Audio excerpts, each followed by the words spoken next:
জুলা ভাই এখানে তো হুমকি দিয়ে চলে গেল যে সেখানে গিয়ে দাঁড়িয়ে আছো কেন?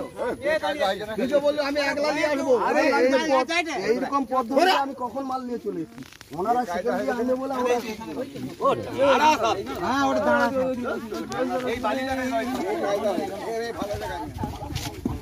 ভয়ে ঠিক না মানে জালটা গোলাতে যায়নি কেউ নাও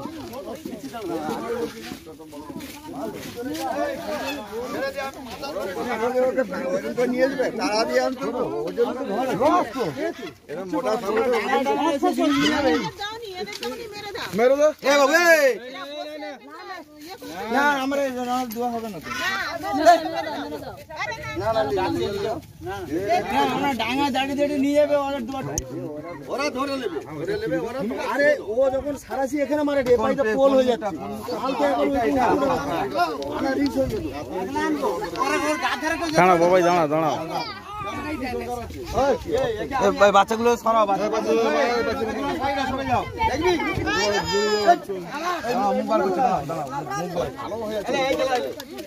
বাকি ধরো ঢামনা সাপ তো বাকি না ছিঁড়ে জালটা না ছিঁড়ে সে বার করবে ছিঁড়াছিড়ি করার দরকার নেই। এবার ধরো হ্যাঁ আমি তো একদম ধরে নেবো বুঝি বরাবর না ধরে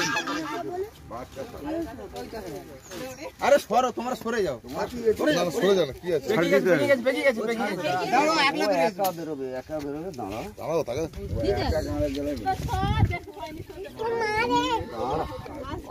শালা গো তুমি ওই জানা আমি সমস্যা যাবে ঠিক ও আস্তে আস্তে সরবে পাগল লিছে না এরা পাগল ও আপতে ছেড়ে দেবে না ওরকম পাগল হলে কারো ক্ষমতা নেই টানার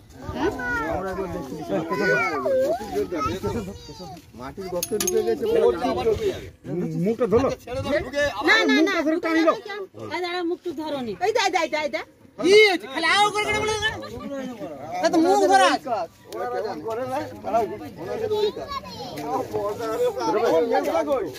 আরে হাতের আছে কিন্তু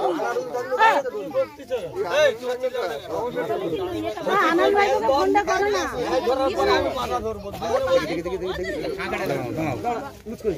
এই সরে যাও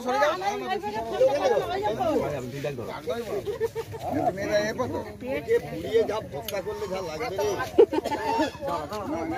ওই আইসা ওই ঠুকা দিন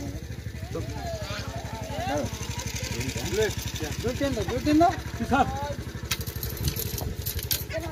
পাল দাও ব্যাগ পাল দাও কিছু সব এটা পাক দেন পয়সা দেবে বাদাম খেতে দাও 200 টাকা ছাবাল দে কত কষ্ট করে কাদা পানি দেখে আইলো আগলা চোদা কি এরা কি